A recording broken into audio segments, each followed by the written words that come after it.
Bonjour, c'est Marie-Josée pour Inspiration Scrap Folie. Je voulais vous montrer aujourd'hui comment faire un fond de carte aquarelle super facile. Pas besoin de beaucoup de matériel là, pour le créer. Donc, vous trouverez dans le catalogue Stampin' Up, dans le coin des papiers spécialités, le carton blanc miroitant. C'est un peu difficile de vous montrer la brillance du papier à la caméra. Mais c'est quand même assez subtil, mais ça brille là, quand même un petit peu. Ce carton-là, il fait quand même assez bien pour l'aquarelle quand on travaille avec un petit peu d'eau. Pas trop, bien sûr, comme un carton aquarelle, mais quand même, là, c'est facile à travailler avec. Donc, je vous montre ce que j'ai fait. En tout premier lieu, vous allez avoir besoin d'un aqua painter. C'est super facile à travailler parce qu'on contrôle notre débit d'eau. Ensuite de ça, vous allez prendre, moi ici j'ai pris du bleu, Pointe Pacifique, et j'ai rajouté dans mon boîtier quelques gouttes de recharge. Parce qu'on veut que la couleur soit quand même assez soutenue, c'est plus facile d'aller en chercher là que d'essayer d'aller en chercher directement dans le tampon. Donc, je vais chercher mon bleu. Je mouille un petit peu la pointe de mon pinceau pour que ça soit en pesant dessus un peu. Vous allez avoir de l'eau. Et je suis venue vraiment, tout simplement, travailler avec mon aqua painter. Rien de bien compliqué. Ensuite, je le fais sécher. Excusez-moi pour le bruit.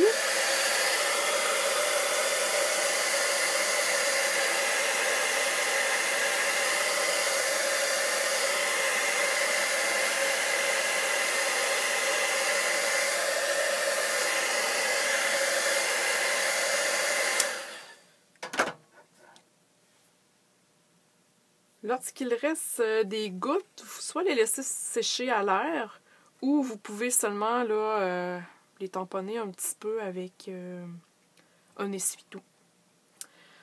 Ensuite, ce que j'ai fait sur un papier brouillon, je m'en vais nettoyer mon aqua painter.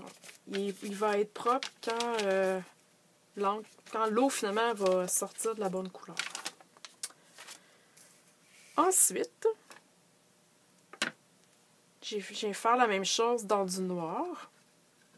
J'y vais très subtilement, si je peux dire. On met quand même de l'eau parce que là, je veux aller faire les gouttes. Vous voyez ici les gouttes là, qui sont présentes là, sur ma page. Donc, on mouille, on fait sortir l'eau de... Et on vient juste tapoter. Tout simplement. Rien de bien compliqué jusqu'à maintenant. Si j'approche, vous voyez les gouttes tout simplement.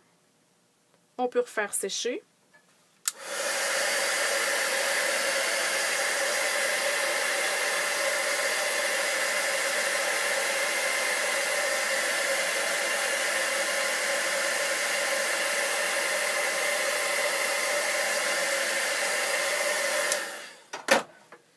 Une fois que c'est sec, je nettoie encore mon aqua painter parce que j'ai besoin juste d'avoir de l'eau propre.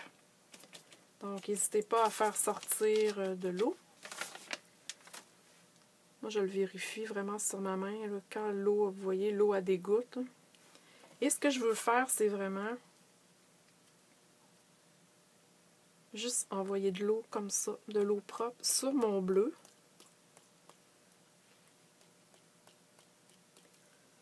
Vous allez voir, ça va faire des petites taches.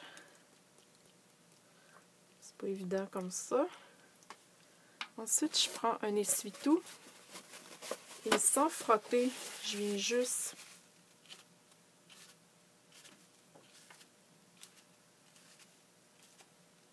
essuyer le surplus d'eau.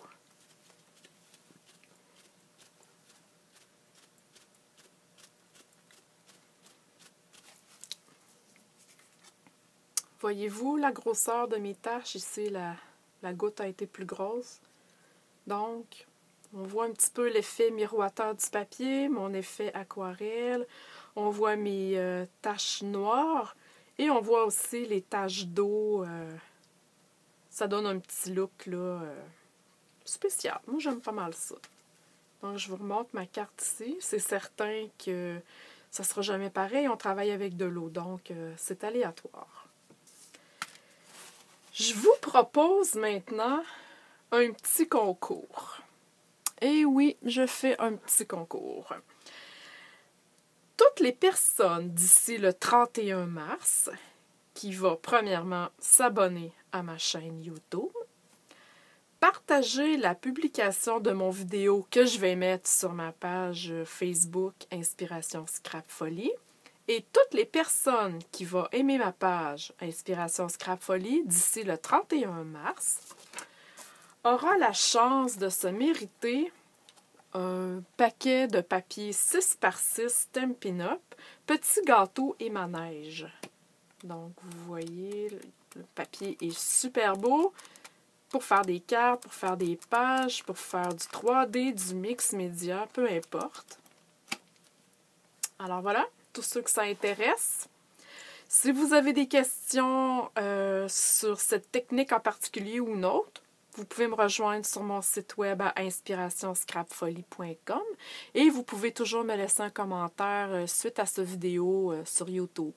Merci, bonne journée!